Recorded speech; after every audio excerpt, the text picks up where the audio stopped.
Hello everyone, this is Maki.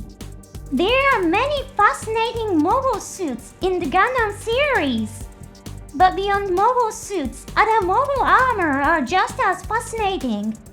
Today, I'm going to introduce a mobile armor from the Gundam Seed series.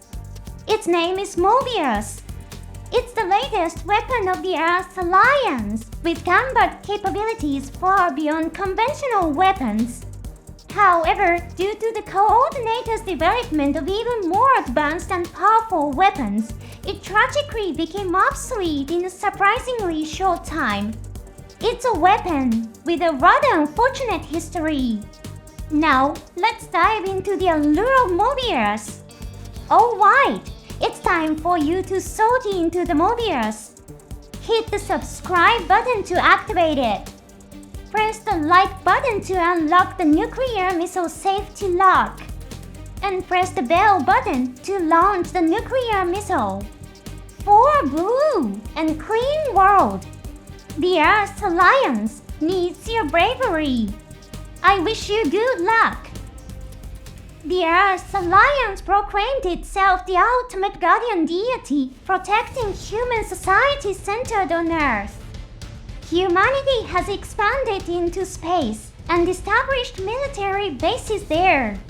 The Atlantic Federation, which later became the dominant force within the Earth Alliance, proclaimed itself to be the police of space. Among the Earth Alliance's most prized and powerful mobile weapons was the Möbius mobile armor. It boasted the maneuverability of a fighter jet, the firepower to conduct solo military operations, and armor with superior defenses against existing weapons. It was a weapon that truly surpassed conventional military technology in combat capability. In addition, Möbius had a special feature. It could be operated by a single pilot. The fact that one pilot could achieve the same combat effectiveness as several conventional weapons was an incredibly revolutionary advantage. Of course, if it was shut down, the loss of life was limited to one person. Möbius was to reign as the ultimate weapon in the world of cosmic era. But as you all know, the future that the Earth Alliance envisioned for Möbius never came to pass. That was because the coordinators living in front had successfully developed an even more powerful weapon, the mobile suit. Zaftzin, the mobile suit used by the front military, far surpassed Möbius in every way. The coordinators, with their superior intelligence and technology compared to the Naturals, had introduced a weapon that operated on an entirely different level.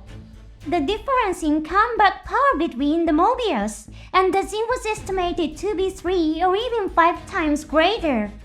Analysts suggested that it would take 5 Möbius units working together to be on equal footing with just one Zen.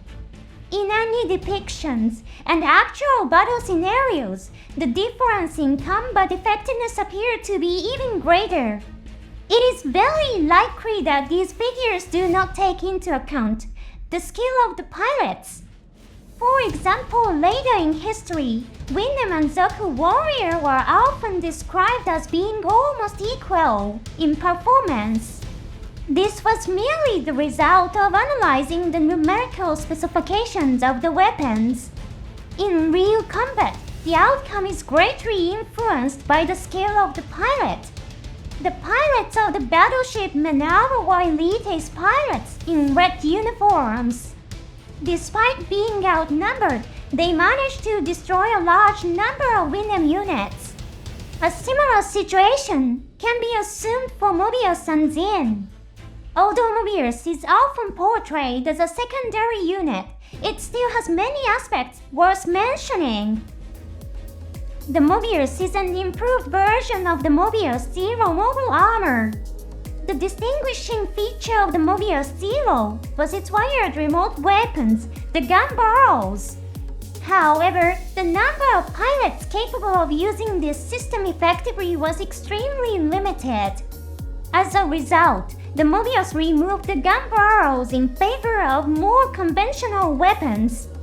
In addition, the Möbius Zero controlled its posture and trajectory using multiple thrusters installed throughout its body.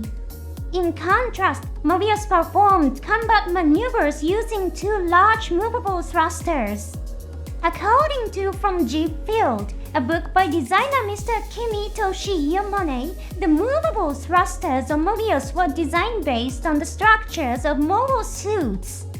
Since mobile suits were developed after mobile armors, this interpretation may create a slight contradiction in the timeline. However, if you consider that this is the result of Earth's alliance spy stealing technology that was being researched and developed by Zaft, it isn't such a strange interpretation. Of course, this is only the designer's perspective and it remains unclear whether this was incorporated into the official setting. The Earth's alliance developed mobile suits within an extremely short period of time after the war began. On February 11th, Cosmic Era 70, the Earth's alliance declared war on France. By January 15, Cosmic Era 71, the G8TX series had already been completed. In contrast, France began researching the militarization of mobile suits in Cosmic Era 63 and completed the prototypes in Cosmic Era 67. It would not be surprising if the Earth's alliance somehow acquired us in and incorporated its structure into the Möbius. Of course, this is just my personal speculation, so keep that in mind. Möbius also had another notable feature. It could change its armament depending on the mission. In the anime, it was shown in two configurations, one equipped with a linear cannon and another armed with large missiles. This concept of swapping weapons depending on the objective is a feature shared with the Striker Pack system.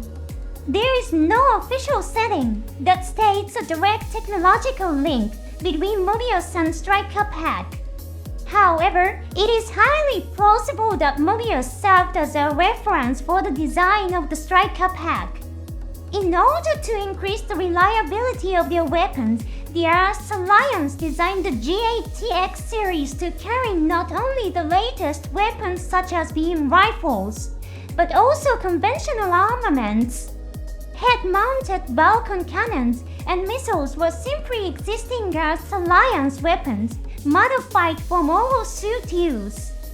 And there is another great mystery surrounding the Möbius. It is widely stated in many sources that Möbius Zero is an older unit than Möbius, and that Möbius was developed by improving Möbius Zero. However, the official book Cosmic Era Mechanic and World contains an intriguing statement. In June of Cosmic Era 70, the Earth's alliance and the Zaft crashed on the moon. This battle, which took place at resource base, became known as the Battle of Endymion Crater. According to the book, during this battle Murloc Raven piloted the Möbius and shot down 14 units. At first glance, this could simply be a mistake, with Möbius being written instead of Möbius Zero. However, the following sentence follows the Earth's Federation military developed Möbius Zero to suit Murloc Raven's combat techniques. The Battle of Endymion Crater is often depicted with Murloc Raven piloting Möbius Zero. In the manga adaptations, he is often shown fighting Warlock cruisers in the Möbius Zero. Furthermore, the fact that Möbius Zero was developed after Möbius is particularly intriguing. However, this description is a setting written only in Mechanic and World. Therefore, please keep in mind that there is a possibility that the initial settings may have been posted by mistake. Of course, there have been cases in the Gundam series, such as the Wing Gundam Zero of Gundam Wing, where an old weapon design was completed in a later era. It is possible that Möbius Zero was originally designed before Möbius, but was never produced until it was redesigned specifically for Murloc Raven. Ultimately, this is an open question, left to each one's interpretation. Let's take a closer look at Möbius weapons. 14 Vulcan cannons. These are fixed weapons mounted on the unit with 2 installed. They are mainly used for close combat and suppressive fire. However, they are not very effective against mobile suits. However, in the hands of a skilled pilot, they could still serve as a powerful weapon. I'll discuss this in more detail in the next section. Wired anti-ship missiles. These missiles can be guided to enemy targets, even in areas affected by neutron jammers that render radar useless. However, they were designed to destroy large targets such as battleships. They were not designed to engage smaller, highly mobile units such as mobile suits. Despite their incredible destructive power, a Möbius can only carry a maximum of 4 missiles, which is a major drawback. In the hands of a skilled pilot, however, they could be used in unexpected ways. Some pilots have combined these missiles with Vulcan cannons to great effect. I will discuss this in the next section. And an anti-armor linear gun. This weapon is the same as the one on the Möbius Zero. The mounting point for this weapon is an interchangeable attachment, which allows the weapon to be swapped. In the Seed series, railguns appear alongside linear guns. Both weapons use electromagnetic force to accelerate and fire metal projectiles. Linear guns require less power than railguns. In addition, they fire bullets without contact with the barrel, reducing frictional wear. However, they require a longer barrel than railguns to achieve sufficient acceleration. The Möbius linear gun is capable of dealing significant damage to thin units, but only if the shot actually lands.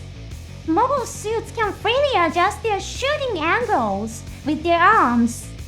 They can also change position more quickly and flexibly than fighter jets or mobile armors.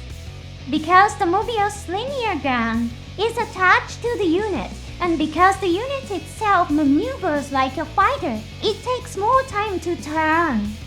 As a result, even though the weapon is powerful, it is at a severe disadvantage against mobile suits.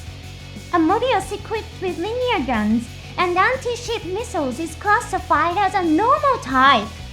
Large missiles in the anime, Möbius are seen equipped with Mach 5 nuclear warhead missiles. A Möbius carrying large missiles is classified as a bomber type. It was the bomber type Möbius that destroyed the agricultural colony in what became known as Bloody Valentine. This type also played a crucial role in the destruction of Zaft Space Fortress, was using nuclear missiles. 45th Megaling gun. This weapon appears in the Astray series. It was used by a Möbius piloted by Guy Murakumo, the leader of the Saban-Tail mercenary group. Guy used the movable engines of the Möbius to the JBM rifle, shot from a Gundam Astray. This scene demonstrated that the Möbius could hold its own against mobile suits, depending on the skill of the pilot, and an experimental long-range beam cannon. This weapon appears in From G Field, a book by designer Kimitoshi Yamane. Since it was created by the designer, its status as official lore is unclear. The long-range beam cannon was developed after the G-ATX series. It was designed to counter the phase shift armor, which rendered metal projectiles ineffective. Like the linear gun and large missiles, this weapon was mounted on an interchangeable attachment. It also had a large auxiliary generator to power the beam weapon. However, due to the size of the generator, the scanning equipment had to be removed. As a result, a Möbius equipped with this weapon would have to operate alongside an ally with a scout. Although not a weapon, some Möbius units were equipped with the Mirage Colloid stealth system. This was featured in the Astray series. The Earth Alliance installed the Mirage Colloid stealth on the Möbius as an experimental unit. However, the experimental unit was stolen by an unknown party. Guy Murakumo and his fellow mercenaries ended up fighting the Möbius equipped with the Mirage Colloid stealth. Guy was able to evade its attacks and eventually used the Gundam Astray Blue frame to secure victory. However, he later stated I was only able to dodge that attack by chance. This states that depending on the pilot's skill, Möbius could be able to go toe-to-toe with Guy, who is known as the strongest mercenary in the Cosmic Era. This battle showcased the suitability of the Möbius as a weapons testbed, highlighting its flexibility as a military asset. Now, let's take a look at some of Möbius' most notable fighting moments. Many scenes effectively highlight the performance gap between Möbius and Zin. One of the most striking scenes shows Zin's incredible ability to turn. He dodges an attack from behind by performing a backflip-like movement. She then immediately changes direction. The Möbius that attacks Zin flies by. In an instant, the Möbius is effortlessly shot down by Zin's bazooka. This scene clearly illustrates Möbius' greatest weakness, its inability to make sharp turns, like a mobile suit. It also demonstrates that the traditional fighter jet tactic of attack from behind to ensure victory is ineffective against mobile suits. Another impressive scene involves Zin jumping onto a Möbius and destroying it with a bazooka. Right after the Möbius fires a rocket, the Zin makes contact as the Möbius momentarily slows down. The pilot of the Zin fully understands that the Möbius must stabilize its posture to fire missiles and exploits this weakness flawlessly. However, Möbius is not completely helpless. In the battle, a Möbius will attack Zin with its Balkan cannons. While the Balkans lack the firepower to destroy Zin, they manage to throw the enemy off balance. Immediately after hitting its back, the Balkan bullets also hit the cockpit area. However, the Zin's armor can withstand the Balkan bullets. At that moment, two anti-ship missiles are fired at the destabilized Zin. The powerful missiles hit their target, severely damaging its armor. The Zin is then violently blown away before exploding completely, probably due to a detonation in its engine or other vital components. Normally, anti-ship weapons are not designed to hit fast-moving targets like mobile suits. However, this Möbius pilot skillfully used Balkan cannons to disrupt the enemy's stance, allowing the missiles to launch successfully. This pilot was a hidden ace. Despite such tactical ingenuity, Zin is still able to destroy Möbius units with ease, without the need for complex strategies. This battle clearly illustrates the overwhelming difference in power between the two units. The Earth Alliance is its fleet, deployed a massive force of nearly 100 Möbius units. Meanwhile, Zaf launched an attack with only about 20 mobile suits. On paper, the numbers suggested an even match. But Zaf had the overwhelming advantage. With Rawler Cruiser's elite pilots, ace pilots in red uniforms, and the latest mobile suits from the GATX series, the battle ended in utter devastation for the Earth Alliance. Through battles like this, Möbius effectively conveyed to the audience the stark performance difference between mobile armors and mobile suits. It played an important supporting role in conveying one of the core themes of the Gundam Seed series, the evolution of warfare. Despite being a support unit, Möbius was a remarkably fascinating machine. It reminds me of the role that Ball played in the original Gundam series. At the beginning of the story, it appeared as a weak machine, but at the end, it played a terrifying role by using nuclear missiles. This transformation of its role was truly fascinating. Its ability to maneuver through complex flight paths with moving engines was another appealing feature. Although it is simple, the fact that it is equipped with a transformation mechanism gives the impression that it has genes that led to the Aegis Gundam. Personally, I love to see older weapons like Möbius take down mobile suits. There's something incredibly compelling about using ingenuity and tactics to make a weaker unit triumph over a powerful enemy. Thank you for watching to the end. See you next time.